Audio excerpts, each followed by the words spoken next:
Believe that everything happens for a reason. People change so that you can learn to let go. Things go wrong so that you can learn to appreciate them when they're right. And sometimes good things fall apart so better things can fall together.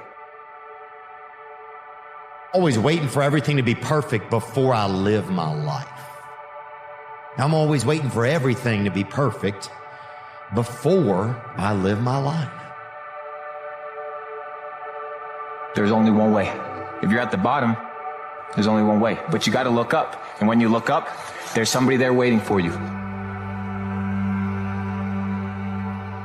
If you truly believe that you have the power within you to change, the first step would be saying, I have to take responsibility for myself right now because I got to start thinking differently. I got to start acting differently. I got to start feeling different. It's going to be hard. If it was easy, everybody would be doing this. But how is self-love born? When a person sits through the fire and sits through all of that anxiety, all that hatred, all that anger, and keeps lowering the volume, sooner or later, the body's going to release it. It's dangerous to dwell on past mistakes. People sort of define themselves by the worst moments that they've ever had. You know, they're stuck in failures that they had, like when they were first getting jobs, and they always think that they're a loser, and they don't like the feeling of failure, so they keep low expectations so that they never have to feel that. You got to get through failure. It's very important. And you get through it by just picking yourself back up and moving forward and going. Whenever you feel negative or unhappy about anything, you say, wait a minute, I'm responsible. I'm responsible for my life. I'm responsible for what happens. I can't change the past, so I'm not going to spend a second worrying about the past. I'm going to become so busy working on my future and my goals that I don't have time to think about the past. Most people let what's happening now control what they're thinking. They don't like it, and they're waiting for it to change. It'll never change. What they don't understand, what's coming is a reflection of what they're seeing inside. Everything you're thinking about is coming to you. It's all about the mind. And it's got to happen inside first if you want it to happen outside at all.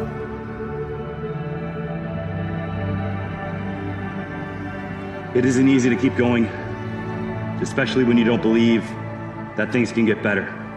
You never know for sure what's coming, but you can choose to believe. Even if there's no guarantee, hope and belief might be all you need to keep going, to give you something to look forward to. So just know that even if it's hard right now, it won't always be, because it can get better. Don't waste the failure. Because oftentimes, what do we do when things don't go the way we want it to go? We throw the experience away, right? But we learn more in moments of defeat than we do when we get the victory. Because when you get the victory, nobody can tell you nothing. But when you lose, you listening. The task is to recognize that you are uniquely special. You have something to give, some talent no one else shares in quite the same way. And the second one reads, wherever you stand, be the soul of that place. When you change the way you look at things, the things you look at change. The most fundamental and major decision that you have to make in your life is this: do I live in a friendly or a hostile universe? Which is it? Is it a universe that is filled with hostility and anger and people wanting to hate each other and people wanting to kill each other? Is that what you see? Because when you see the world that way, that's exactly what you will create for yourself in your life. Quality of my life is controlled by two things: meaning and emotion. The meaning you give to things controls the emotion that you feel. People come up with different meanings, and that produces different emotions, and those emotions make you make different decisions. When you're angry, you're going to decide differently than when you're playful or grateful or excited. So the secret to life is controlling meaning and emotion. Why? We all ask why we should work this hard. Why take that many classes? You know, why take the notes? Why read the books? Why work that hard? Why? Good question, why? Best answer to why, I think, is the second question. Why not? Why not see how many books you can read, how many classes you can take, how many skills you can develop? Why not see how valuable you can become to the marketplace, to your friends, to your family? Why not see what you can make of yourself? Why not see how far you can go, how much you can see, how much you can earn, how much you can share? Why not?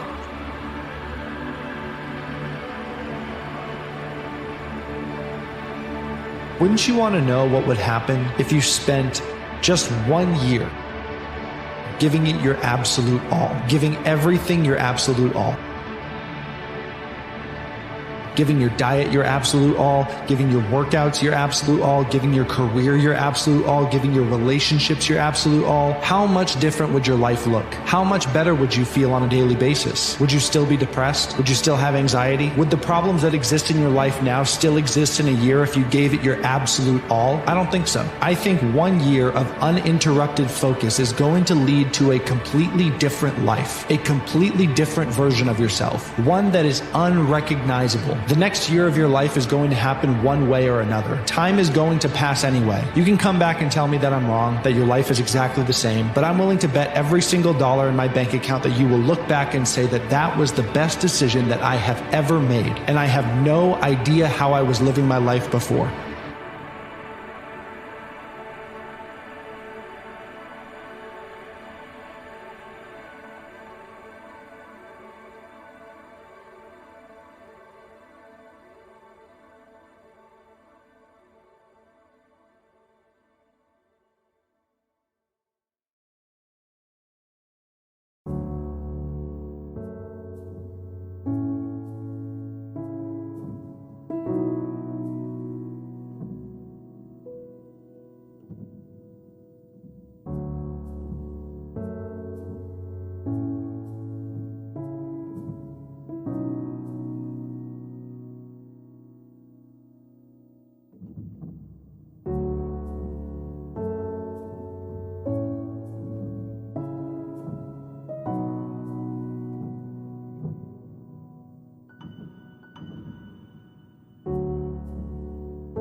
When we started writing our thoughts down on paper, it opened up endless possibilities.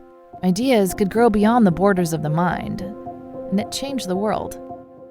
Somewhere along the way, we lost touch with paper, distracted by devices made for every purpose except for thinking and focus. On edge, waiting for the next notification. But what if new technology didn't pull us away from paper, but brought us closer to it? Listen.